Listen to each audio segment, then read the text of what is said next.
형제 서영삼, 유미카엘, 김인주 베드로, 그리고 오늘 미사 봉헌하시는 모든 분들, 그리고 우리 신자 여러분들 지향을 위해서 기도드리겠습니다. 형제 여러분, 구원의 신비를 합당하게 거행하기 위하여 우리 죄를 반성합시다.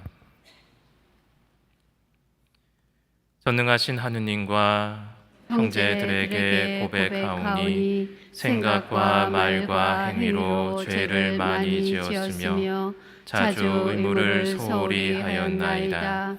제 탓이요 제 탓이요 저의 큰 탓이옵니다.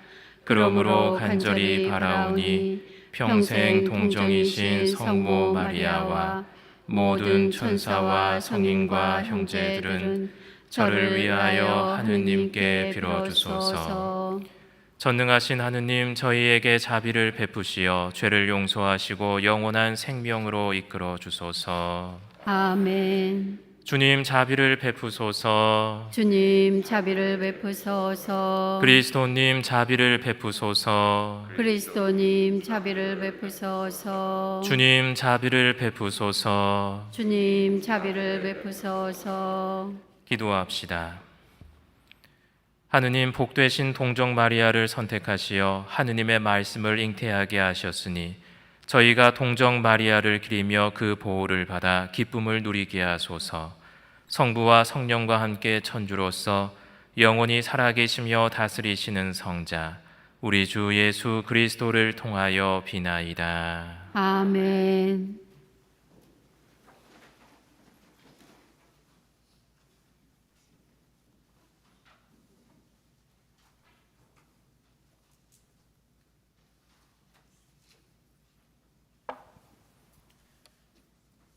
이사야서의 말씀입니다.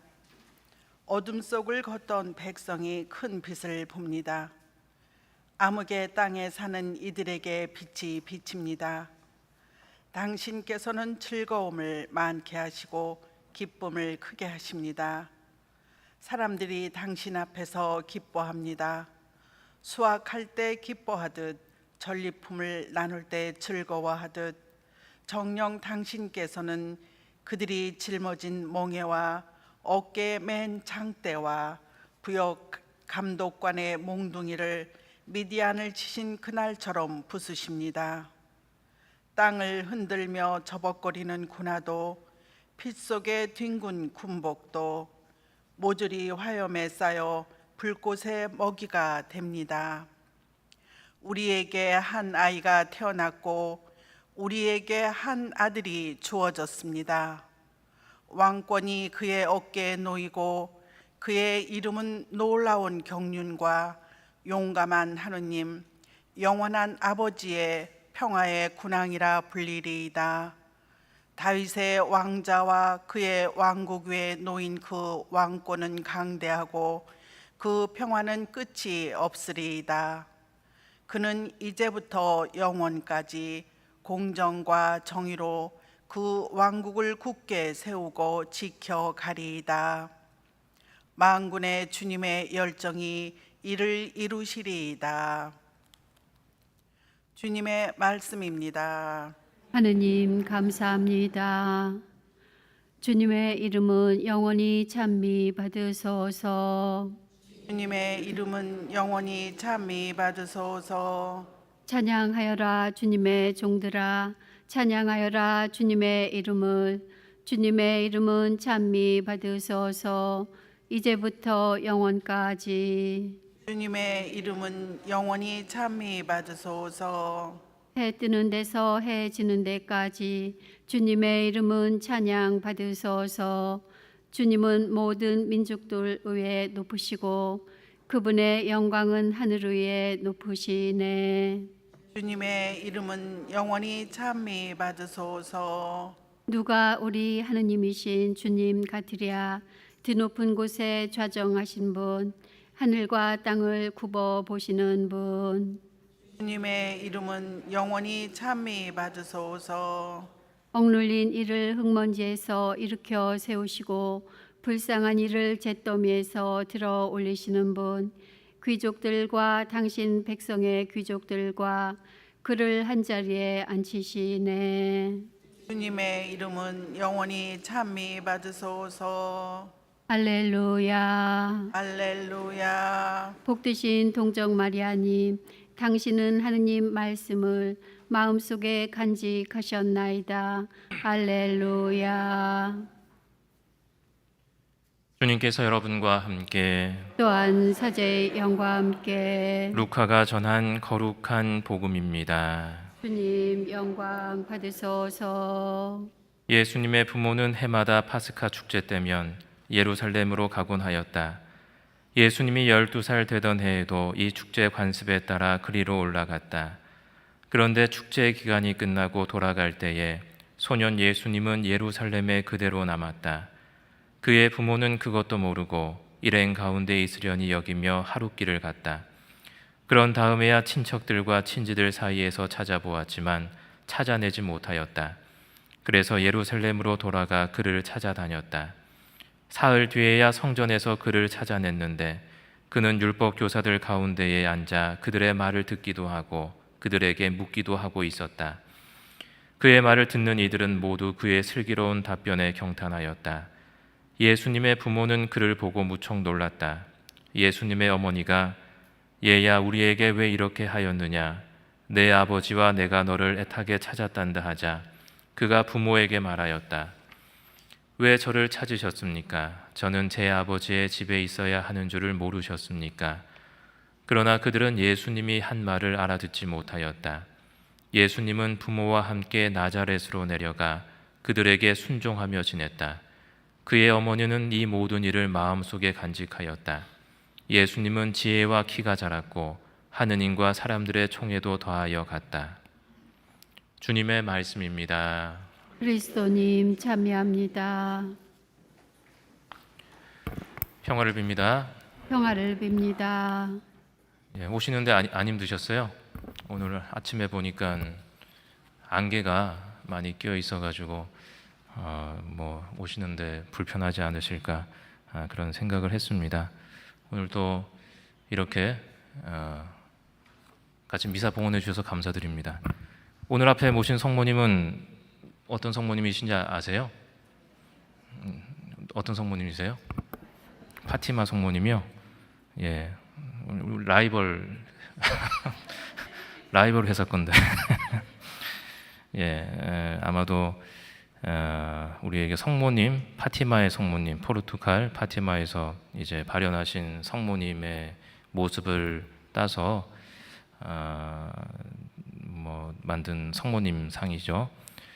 아마도 LA 교구의 파티마 세계사도직, 우리한테는 푸른 군대라고 잘 알려진 곳에서 주최하는 성모님이 순례하는 그러한 행사라고 알고 있습니다.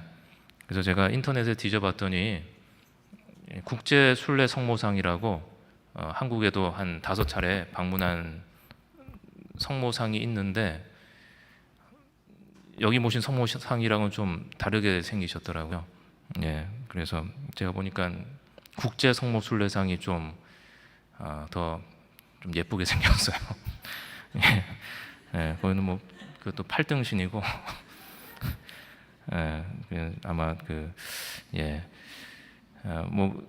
원장 여기 주임신부님 말씀으로는 벼락 맞은 나무를 깎아가지고 근데 그 우리나라만 통용되는 얘기가 아니었나요? 벼락 맞은 대추나무로 만든 염주를 가지고 있으면 어떤 마귀를 쫓아내는 효과가 있다. 그렇게 들었는데 하여튼간에 이제 파티마 성모상을 이제 순례하는 그런 행사를 하고 있는 것 같습니다. 그래서 제가 자세히는 모르겠지만 1917년 포르투갈 파티마에 발현하신 성모님의 평화의 메시지를 성모상 순례를 통해서 전하는 취지인 것 같습니다. 중요한 게 여러 가지 환시나 기적들이 아니라 중요한 게 성모님께서 말씀하시는 그런 메시지가 가장 중요한 것이죠. 그래서 파티마 성모님이 말씀하신 메시지는 바로 세계 평화입니다. 결국 왜냐하면 1917년에 14년인가 15년도에 1차 세계대전이 일어났던 거죠. 그래서 3년 뒤에 이제 성모님께서 발현 파티마라는 어떤 작은 시골 도시래요. 거기 포르투갈에 거기 발현하셔가지고 이제 평화의 메시지를 전하신 것이었죠. 그래서 1917년에 포르투갈 파티마에서 발현하신 성모님은 전 세계 카톨릭 신자들의 성모 신심에 지대한 영향을 미치는 것 같습니다. 우리가 지금 하고 있는 첫토 성모 신심 미사도 사실은 파티마 성모님께서 하라고 원래 토요일 날마다 성모님을 기리는 어떤 날이긴 했지만 첫토 성모 신심 미사 때 이제 미사를 바치게 되면 어떤 그러한 많은 은총이 있을 것이다라고 파티마 성모님이 발현하셔서 말씀해 주신 것이죠. 그리고 사실 우리 성모 기사에도 파티마 성모님의 어떤 메시지에 많은 영향을 받았습니다. 어떻게 보면 파티마 성모님께서 발현을 하셨기 때문에 성모 기사회가 창설되었다라고 이야기를 할 수가 있을 것 같아요.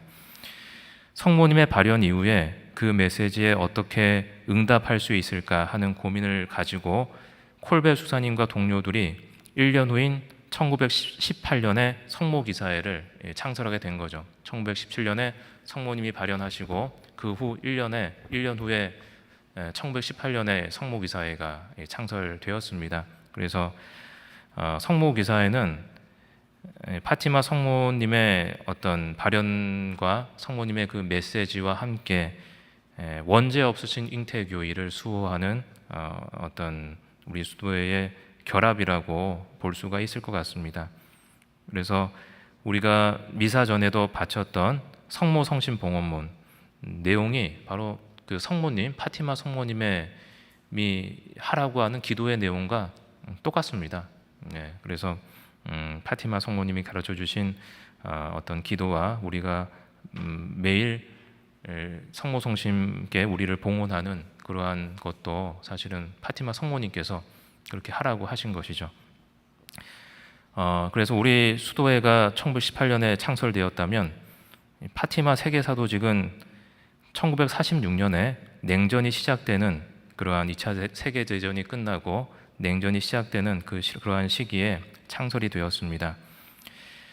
그 전에 명칭이 이제 푸른 군대라고 사람들에게는 많이 알려졌죠. 파티마 세계사도직을 푸른 군대라고 그 전에 많이 알려졌는데 이게 어떻게 나온 명칭이냐면 그때 항상 공산주의 세력들은 뭐라고 불렀어요? 붉은 군대라고 불렀잖아요. 그래서 그 붉은 군대와 연결돼 가지고 이제 이런 어떻게 보면 공산주의가 모든 종교들의 어떤 적과 마찬가지죠. 종교를 부정했기 때문에. 그래서 이러한 사람들을 회개시키자는 그러한 의미에서 푸른 군대라고 이름을 짓게 되었다고 합니다. 성모 기사의 목적이 죄인, 이교도는 물론 갈라진 형제들의 회개와 원죄 없으신 성모님을 통하여 모든 이가 성화되도록 이제 하는 데에 있다고 한다면 어떻게 보면 성모 기사의 기사도 어떤 전투적인 느낌이 물씬 풍기죠. 이 푸른 군대와 마찬가지로. 그래서 좀 일맥상통하는 그러한 의미가 있습니다. 그렇지만 원조는 어디입니까? 예, 원조하면 저희 성모 기사회가 원조가 아닐까요? 예, 푸른 군대는 1946년에 세워졌잖아요. 저희는 1918년. 예, 저희가 원조라는 거죠. 푸른 군대 관련되신 분 안 계시죠? 예, 싸우면 이길 자신은 없습니다, 제가. 예, 근데 뭐 여기서 저한테 따지실 분은 안 계시기 때문에 나갈 때도 저한테 뭐라 그러지 마세요. 예, 나는 푸른 군대 회원인데 왜 그런 이상한 말을 해가지고 뭐 이렇게 따지면 제가 할 말이 없습니다. 예, 그래서 그런 어떤 역사적 사실이 있다는 것들을 아시면 좋을 것 같아요. 저도 사실은 잘 몰랐는데 지금 저기 파티마 성모님이 계시다 그러니까 유튜브를 찾아봤습니다. 유튜브에서 수녀님이 강의하시는 내용을 들었는데 그런데 유튜브를 보면 제가 보통 잠을 잘 안 자는데 이걸 틀어놓고 잠을 한 10분이면 자고 10분이면 자고 그래가지고 예 하여튼 저희 수도회랑 여기 파티마 성모님과 참 밀접한 연관이 있다는 사실을 저도 알게 되었습니다. 그리스도인으로서 살아간다는 것은 무엇인가 하고 생각을 해보게 되는데, 그리스도인이란 그리스도를 믿는 사람들, 또 그리스도를 따르는 사람들을 말하는 것이죠. 그렇다면 여러분들은 자신이 어떠한 그리스도인이라고 생각을 하십니까? 예전에 유튜브를 보는데, 얘기를 하니까 뭐 저는 유튜브만 보는 사람이네요. 모든 것들이 다 이제 유튜브에서, 하여튼 우리가 공부를 하는 이유는 무엇일까라는 질문이 있었습니다. 그런데 그 보기 중에는 성공하기 위해서, 또 돈을 잘 벌기 위해서, 또 엄마가 시켜서라는 여러 가지 이유가 있었지만, 제일 중요한 대답은 그거였던 것 같아요. 더 나은 사람이 되기 위해서 우리는 공부를 한다. 더 나은 삶을 살기 위해서 공부를 한다라는 것이 어떻게 보면 공부를 하는 목적이 아닐까.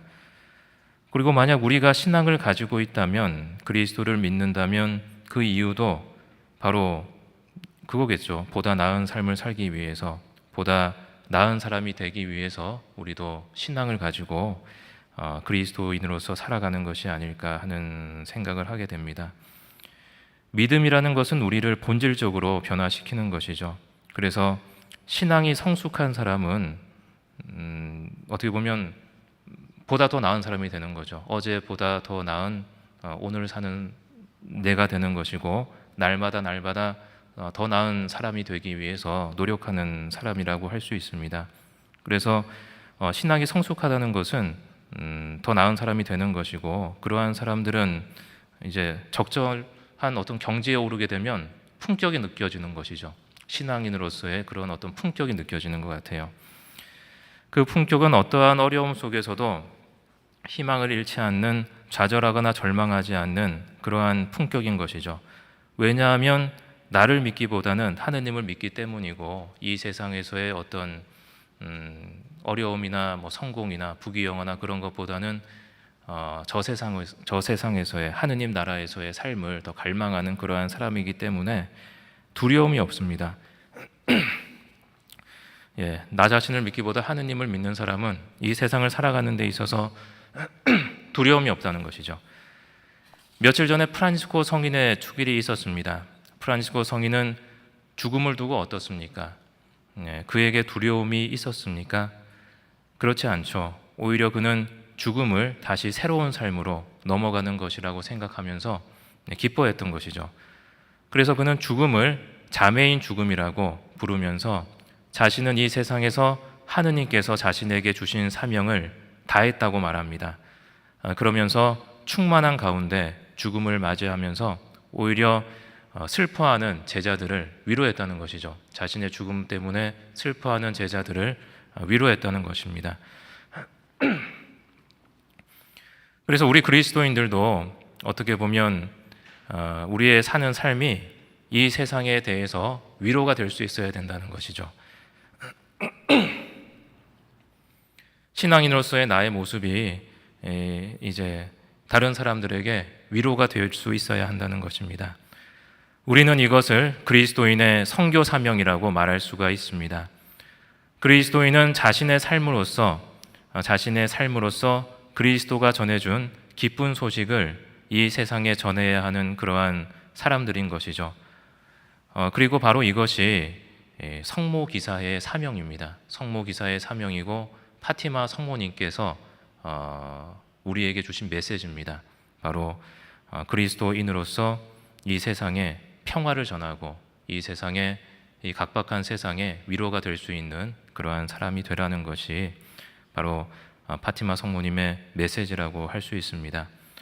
성모 기사의 특징은 마리아의 손 안에서 그분의 모범을 본받아 선교 사명을 실천하는 데 있다는 것이죠.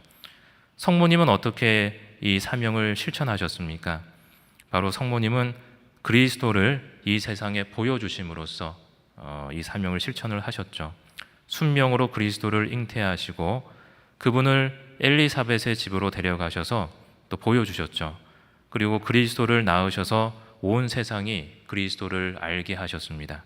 그리고 동방 박사와 목동들에게 그분을 보여주셨습니다. 그리고 카나에서는 어떻습니까? 성모님께서는 그리스도가 바로 생명과 진리의 말씀이심을 첫 기적을 통해서 드러내 보이셨던 것이죠. 카나에서 예수님은 아직까지 자신을 드러낼 때가 아니라고 그렇게 말씀을 하셨지만 성모님에 의해서 그런 어떤 자신이 바로 생명과 진리의 말씀이심을 드러내 보이셨습니다. 그리고 십자가 발치에서 어머니가 되는 사명을 그분에게 받아 교회의 어머니가 되시고 또 다락방에서는 파스카 신비로 태어난 첫 공동체에 그분을 증언하셨습니다. 성모님을 통해 그리스도가 인간이 되어 우리에게 오셨듯이 성모 기사 회원들도 바로 그리스도를 이 세상에 내보이는 그러한 사람이 되어야 한다는 것입니다. 그래서 기사 회원의 선교 사명에는 세 가지 고유한 영역이 있습니다. 그것은 자기 자신으로부터 출발해서 사회로 나아가고 그리고 그것이 세계로 확장해 나간다는 것이죠. 우선 개인의 회개와 성화가 선교 사명의 출발점입니다. 그런 다음 사랑으로서 가족과 이웃 그리고 직장에서 그리스도를 보여주게 되는 것이죠. 마지막으로는 모든 사람과 전 세계를 포용하기까지 자신의 선교 사명을 확장합니다.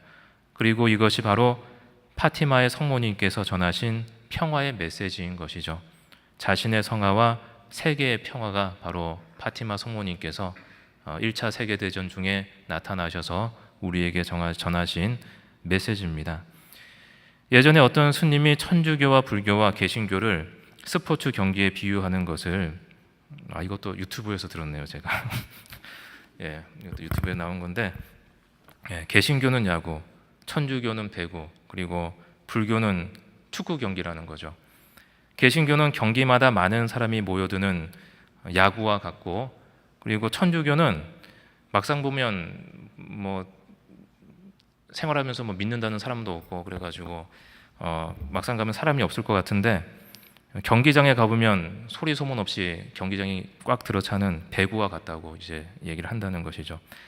그리고 불교가 왜 축구와 같냐면 평소에는 한산한데 국가 대항전이나 월드컵 같은 경기에는 모든 사람들이 종교 불문하고 다 간다는 겁니다. 그래서 우리나라는 어떻습니까? 그다음에 무종교인, 가톨릭 신자, 불교 신자, 개신교 신자 다 더하면 우리나라 인구수를 넘어섭니다. 왜냐하면 부처님 오시는 날에는 천주교 신자라도 절에 가서 밥 한 끼 먹고 오면 불교 신자로 카운트가 된다는 것이죠. 그래서 여기서 나타나는 천주교의 특징이 뭐냐면 사람들이 자신의 종교를 잘 드러내지 않는다는 것이죠. 그래서 나는 성당 다닌다고 또 잘 말하지도 않고 묵주 반지나 팔찌를 착용하는 것도 이제는 이제 용기를 내어서 이렇게 합니다. 저도 그 마음을 잘 이해할 수 있을 것 같습니다. 뭐냐면 내가 천주교 다닌다고 했다가 괜히 행동 잘못해서 이제 잘못을 하면 하느님까지 욕 먹으면 어쩌나, 맞죠? 이런 마음 때문에 나는 천주교인이다 이렇게 얘기 안 하시는 거죠? 그런 마음 때문에 이렇게 좀 숨으면서 종교 활동을 하시는 것 같아요. 그래서 저도 이런 마음을 알기 때문에 저도 어디 가서 제가 수도자다, 신부다라고 이야기를 안 합니다. 그래서 어떻게 보면 수녀님들이 참 존경스러운 것 같아요. 수녀님들은 앞으로 봐도 뒤를 봐도 옆으로 봐도 딱 수녀님, 딱 알잖아요. 그렇다고 남들의 시선이 무섭다고 해서 밥 먹을 때 식사 기도를 안 한다면 근데 본말이 전도된 거겠죠. 그런데 내가 천주교인이다라고 말하지 못하는 것을 사실은 부끄럽게 여기지 않아도 될 것 같습니다. 성모님이 내가 하느님의 어머니다라고 또 말씀하시지도 않았고 자랑하고 다니지도 않으셨고 어떻게 보면 천주교에서는 항상 하는 얘기가 겸손하라 이렇게 해가지고 더 내가 자신의 종교를 드러내지 않는 것 같아요. 그래서 그런데 숨기려고 해도 그리스도인으로 품격을 가지고 있다면 그 향기가 자연스럽게 퍼지게 됩니다. 밝은 등을 숨기려고 어둠 속에 놓으면 사실은 그 빛이 더 밝게 되는 거죠. 언젠가 젊으신 분이 세례를 받으러 오셔서 어떻게 해서 세례를 받으러 오셨는지 제가 물어본 적이 있습니다. 이분이 말씀하시기를 자기가 직장에 다니는데 너무나 존경스러운 상사분이 있어서 그분을 이제 모범으로 삼고 싶어가지고 이제 자기도 이제 교회에서 천주교에서 세례를 받고 싶다 이렇게 말씀을 하시는 것이죠. 그래서 이렇게 소리 소문 없이 모범을 보이면 자기가 원하지 않아도 이제 선교하는 그런 어떤 사명을 다한다는 것입니다. 그리고 많은 분들이 자녀분들이 냉담하고 있다고 속상해 하시잖아요. 자신이 아무리 성당에 가라고 이야기를 해도 듣지 않는다는 거죠. 그런데 제가 봤을 때는 냉담하는 자녀들에게도 두 가지 부류가 있는 것 같습니다. 지금은 시간이 되지 않으니까 여러 가지 이유로 성당에 가지 않지만 천주교에 대해서 그렇게 뭐 적대감이나 불만이 없고 시간이 지나면 우리 어머님도 돌아가시면 다 나올 겁니다. 다 시간이 지나고 이제 나이가 차면 자연스럽게 다시 교회로 돌아오는 그러한 부류가 있는가 하면 그리고 두 번째 부류는 좀 교회에 대해서 불만과 좀 적대감이 많은 그러한 자녀들도 있는 것 같아요. 이러한 사람들이 있는 것은 교회의 잘못입니다. 왜냐하면 사제나 수도자 혹은 신자들에게 상처받았거나 또 중요한 것은 신앙을 가진 부모에게서 어떠한 모범도 보지 못했을 때는 사실 자녀들이 조금 안 나오겠죠. 부모님이 전화하면서 막 자기 어떤 성당 다니는 사람들이랑 전화하면서 신부님, 우리 신부님 왜 그래 막 하면서 막 욕하고 있고 우리 수녀님은 왜 그래 막 하면서 정말 마음에 안 들어 빨리 바뀌었으면 좋겠어 막 그런 얘기하고 있고 또 다른 신자 막 욕하고 그러면 어때요? 전화하면 애들이 안 듣는 것 같지만 다 듣고 있죠. 자기가 그렇게 행동하고서 아이들이 성당에 가지 않는다고 이제 속상해하면 그게 더 이상한 거죠. 애들이 성당에 가면 그게 더 이상한 거죠. 그럴 때는 자식들한테 뭐라고 얘기를 하면 되냐면 너희들이 볼 때는 내가 신자라고 하면서 신앙인의 모습에 어울리지 않는 것처럼 행동하지만 성당에 다니니까 그나마 이렇게 사는 거다. 이렇게 이야기를 하면 애들도 좀 이해를 하지 않을까 이런 생각이 듭니다. 그래서 자식들이 성당에 자녀들이 만약에 냉담하고 성당에 다니기 싫어하면 이러한 경우에는 내가 혹시 내가 신부님 욕하는 거 애들이 들었나? 그렇게 내 신앙이 잘못되어 있지 않나? 그렇게 한번 생각해 봐야 되지 않을까 합니다. 그래서 뭐 이렇게 얘기하는 것도 아까 전에 말한 것처럼 우선 나 자신이 먼저 성화되어야 되고 나 자신이 성화된 다음에 그리고 다른 사람에게 신앙을 전하는 것이 이제 내 자신이 성화가 되지 않고 다른 사람에게 신앙에 전하는 것이 오히려 독이 된다는 것이죠. 내 모습은 별로 안 좋은데 다른 사람에게 내가 믿는 것을 전한다고 하면 다른 사람들이 우습게 생각을 하겠죠. 그래서 자기를 돌아볼 수 있는 가장 좋은 방법은 바로 겸손이라는 것입니다.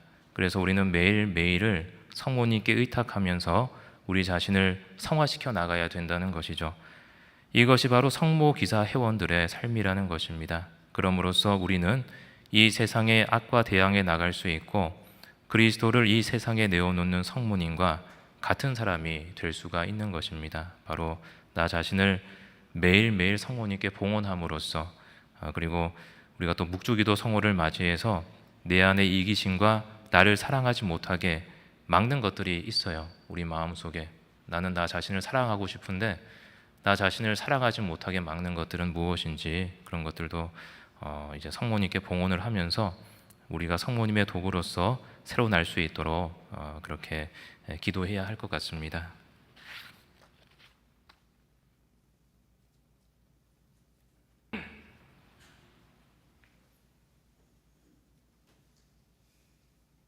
봉헌성가 212번입니다.